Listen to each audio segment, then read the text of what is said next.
নমস্কাৰ আপোনালোক সকলোকে পুনৰবাৰ স্বাগতম নাছাই মছজিদ বন্ধুসকল পলকতে চাওক আজি সন্ধিয়াৰ 7টা গুৰুত্বপূৰ্ণ খবৰ। প্ৰথমটো খবৰ, অসমৰ জনগাঁথনিৰ অভূতপূৰ্ব পৰিৱৰ্তনত শংকিত মুখ্যমন্ত্ৰী হিমন্ত বিশ্ব শৰ্মা। মুছলমানৰ জনসংখ্যা বৃদ্ধিক লৈ ছ'চিয়েল মিডিয়াত মুখ্যমন্ত্ৰীৰ বিশেষ পোষ্ট। মুখ্যমন্ত্ৰীয়ে কেইবাটাও বিস্ফোৰক তথ্য প্ৰদান কৰিছে ছ'চিয়েল মিডিয়াত। অসমৰ জনগাঁথনিৰ অভূতপূৰ্ব পৰিৱৰ্তনত শংকিত মুখ্যমন্ত্ৰী হিমন্ত বিশ্ব শৰ্মা। মুছলমানৰ জনসংখ্যা বৃদ্ধিক লৈ ছ'চিয়েল মিডিয়াত মুখ্যমন্ত্ৰীৰ বিশেষ পোষ্ট। মুখ্যমন্ত্ৰীগৰাকীয়ে ছ'চিয়েল মিডিয়াত পোষ্ট কৰি কৈছে, অসমৰ জনসংখ্যাৰ 68%তকৈও অধিক মুছলমান। অবৈধ প্ৰব্ৰজনে ভয়ংকৰ বিপদ মাতিছে অসমলৈ। কেন্দ্ৰীয় চৰকাৰে এই সন্দৰ্ভত গ্ৰহণ কৰিব কঠোৰ নীতিগত পদক্ষেপ। জনগাঁথনি মিছন সম্পৰ্কীয় উচ্চস্তৰীয় সমিতি ঘোষণা মুখ্যমন্ত্ৰীৰ। বিজ্ঞানসন্মতভাৱে অধ্যয়নেৰে নীতিগত পদক্ষেপ ল'ব কেন্দ্ৰীয় চৰকাৰে। কেন্দ্ৰীয় চৰকাৰে এই পদক্ষেপ হাতত ল'ব। 1971 চনত অসমত 24.56% আছিল মুছলমানৰ জনসংখ্যা আৰু 2021 পিয়ল মতে 68% হ'বকৈ মুছলমানৰ জনসংখ্যা।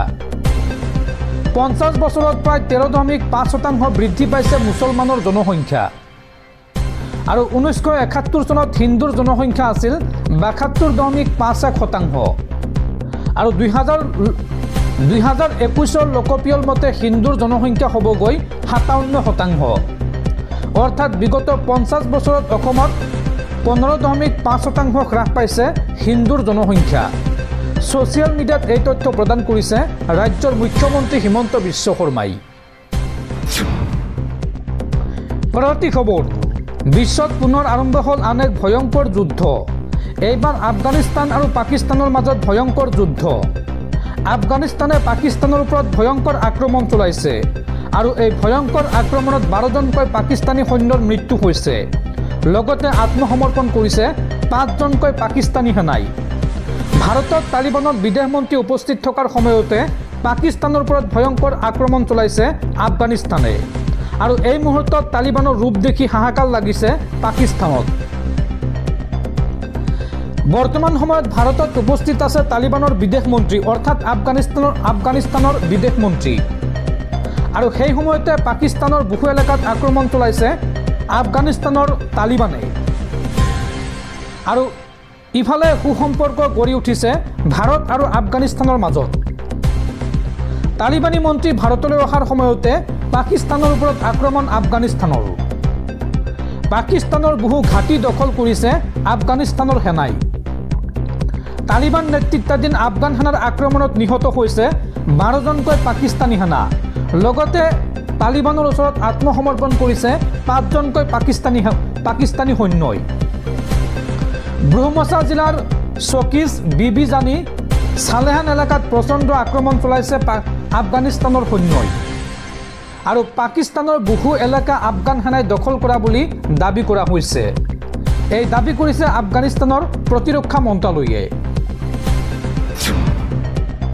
পৰৱৰ্তী খবৰ, জুবিন গাৰ্গৰ মৃত্যুৰ গোচৰত গ্ৰেপ্তাৰ হোৱা শ্যামকানু মহন্ত, সিদ্ধাৰ্থ শৰ্মা, শেখৰজ্যোতি গোস্বামীসহ আটাইকেইজন অভিযুক্তক লৈ চিন্তাত অসম চৰকাৰ। কিয়নো শীঘ্ৰেই শেষ হ'ব ন্যায়িক জিম্মা। এইসকল অভিযুক্তৰ ন্যায়িক জিম্মা শেষ হোৱাৰ পিছত যাব লাগিব কাৰাগাৰলৈ। কিন্তু কাৰাগাৰত সুৰক্ষিত নহয় এইসকল অভিযুক্ত, কিয়নো কাৰাগাৰৰ ভিতৰতো আছে জুবিন অনুৰাগী। সেয়ে কাৰাগাৰৰ ভিতৰতো আক্ৰমণৰ বলি হ'ব পাৰে শ্যামকানু মহন্ত, সিদ্ধাৰ্থ শৰ্মা, শেখৰজ্যোতি গোস্বামীসহ আটাইকেইজন অভিযুক্ত। গতিকে এই সন্দৰ্ভত চিন্তাত পৰিছে অসম চৰকাৰৰ লগতে অসম আৰক্ষী।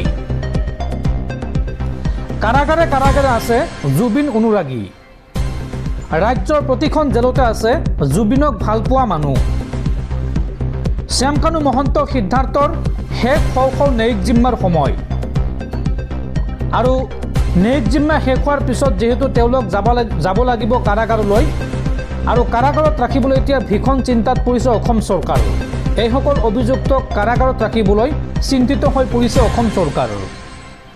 লগতে শেখৰ আৰু অমৃত প্ৰভাও যাব লাগিব কাৰাগাৰলৈ। এই দুই অভিযুক্তৰ লগতে শেখৰজ্যোতি গোস্বামী আৰু অমৃত প্ৰভাও যাব লাগিব জেললৈ। শ্যামকানু মহন্ত আৰু সিদ্ধাৰ্থৰ সুৰক্ষাৰ বাবে চিন্তা চৰ্চা অসম আৰক্ষীৰ লগতে অসম চৰকাৰৰ। কাৰাগাৰৰ ভিতৰত সুৰক্ষিত হৈ থাকিবলৈ শ্যামকানু মহন্ত আৰু সিদ্ধাৰ্থ শৰ্মা ন্যায়িক জিম্মা শেষ হোৱাৰ লগে লগে যাব লাগিব এইসকল অভিযুক্ত কাৰাগাৰলৈ। গুৱাহাটী কেন্দ্ৰীয় কাৰাগাৰত আছে জুবিনৰ অনুৰাগী। উল্লেখযোগ্য যে অলপতে ট্ৰেডিং কেলেংকাৰী মাষ্টাৰমাইণ্ড দীপাংকৰক কাৰাগাৰত আক্ৰমণ কৰিছিল অভিযুক্তই। চোৰৰ ভাওজুৰি কাৰাগাৰত সোমাই দীপাংকৰ বৰ্মনক আক্ৰমণ কৰিছিল অভিযুক্তই আৰু যাৰ পৰিপ্ৰেক্ষিতত কাৰাগাৰৰ ভিতৰতে গুৰুতৰভাৱে আহত হৈছিল দীপাংকৰ বৰ্মন। আৰু এই ঘটনাৰ পিছতে অধিক চিন্তিত হৈ পৰিছে অসম চৰকাৰৰ লগতে অসম আৰক্ষী। আৰু এই ঘটনাৰ পিছতে এতিয়া দীপাংকৰ বৰ্মন বা শ্যামকানু মহন্ত এইসকল লোকৰ কাৰণে আছুতীয়াকৈ দুটাকৈ কোঠা নিৰীক্ষণ কৰা হৈছে, য'ত নেকি CCTV কেমেৰা লগোৱা হৈছে, পৰ্যাপ্ত পৰিমাণৰ নিৰাপত্তাৰক্ষী মোতায়েন কৰা হৈছে, লগতে কেইবাটাও বিশেষ সুবিধা আগবঢ়োৱা হৈছে যাতে আন কয়দীসকলে সেই ঠাইত এণ্ট্ৰি কৰিব নোৱাৰে বা সোমাব নোৱাৰে। আৰু এই মুহূৰ্তত প্ৰশ্ন উত্থাপন হৈছে যে কোনখন কাৰাগাৰত ৰখা হ'ব শ্যামকানু মহন্ত আৰু সিদ্ধাৰ্থ শৰ্মাক। এই বিষয়টোক লৈ ৰাজ্যজুৰি চৰ্চা অব্যাহত থকাৰ সময়তে এই বিষয়টোক লৈ চিন্তিত হৈ পৰিছে অসম চৰকাৰ লগতে অসম আৰক্ষী। দৰ্শকসকল আৰু বহুতো গুৰুত্বপূৰ্ণ খবৰ আছে।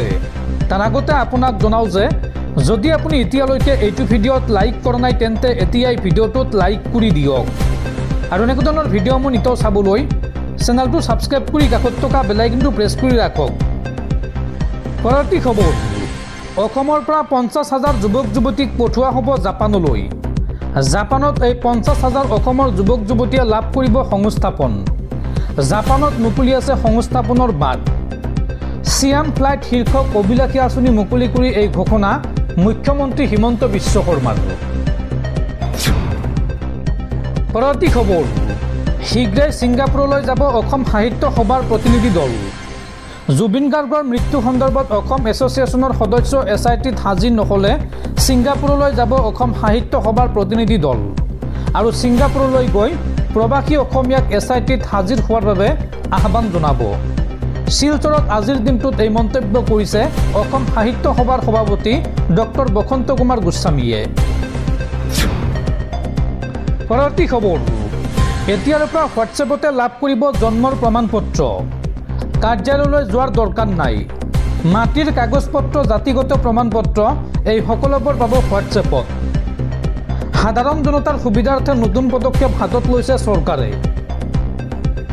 এতিয়াৰ পৰা হোৱাটছএপতে পাব জন্মৰ প্ৰমাণ পত্ৰ। হোৱাটছএপতে জন্মৰ প্ৰমাণ পত্ৰৰ আবেদন কৰাৰ সুবিধা আগবঢ়াইছে চৰকাৰে। এতিয়াৰ পৰা কাৰ্যালয়লৈ যোৱাৰ প্ৰয়োজন নাই।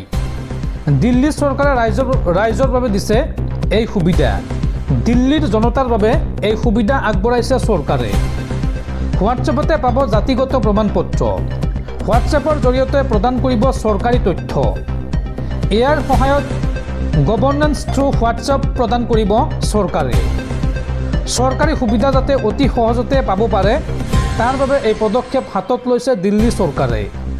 চৰকাৰী কামবোৰ যাতে কম সময়তে হয় তাৰ বাবে এই পদক্ষেপ হাতত লোৱা হৈছে। বাৰম্বাৰ যাতে কাৰ্যালয়লৈ গৈ থাকিবলগীয়া নহয় তাৰ বাবে এই পদক্ষেপ হাতত লৈছে দিল্লী চৰকাৰে। পৰৱৰ্তী খবৰ, গৌৰৱ গগৈৰ জনসভাৰ পূৰ্বে ঢেকীয়াজুলিত ভয়ংকৰ ঘটনা। কংগ্ৰেছৰ সভাৰ পতাকা পোষ্টাৰ লগাবলৈ যোৱা কংগ্ৰেছ কৰ্মীক মাৰপিট। বিজেপিৰ গুণ্ডা বাহিনীৰ বিৰুদ্ধে গুৰুতৰ অভিযোগ। গৌৰৱ গগৈৰ জনসভাৰ পূৰ্বে নিশা ঢেকীয়াজুলিত ভয়ংকৰ ঘটনা।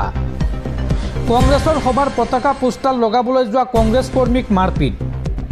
বিজেপিৰ গুণ্ডা বাহিনীয়ে কংগ্ৰেছ কৰ্মীক গুৰুকৈ প্ৰহাৰৰ অভিযোগ। ভোটপাৰা চেণ্টাৰত দলীয় পতাকা পোষ্টাৰ লগাবলৈ গৈছিল কংগ্ৰেছ কৰ্মীয়ে আৰু পতাকা পোষ্টাৰ লগাই থাকোঁতে কংগ্ৰেছ কৰ্মীৰ ওপৰত ভয়ংকৰ আক্ৰমণ। জনক বিকাশৰ নেতৃত্বত এটা দলে পতাকা লগোৱাত বাধা দিয়ে কংগ্ৰেছ কৰ্মীক। পোষ্টাৰ লগোৱাত বাধা দিয়াৰ লগতে কংগ্ৰেছ কৰ্মীৰ ওপৰত ভয়ংকৰ আক্ৰমণ চলায় আৰু এইদৰে গৌৰৱ গগৈৰ জনসভাৰ পূৰ্বে নিশা ঢেকীয়াজুলিত ভয়ংকৰ ঘটনা সংঘটিত হৈছে।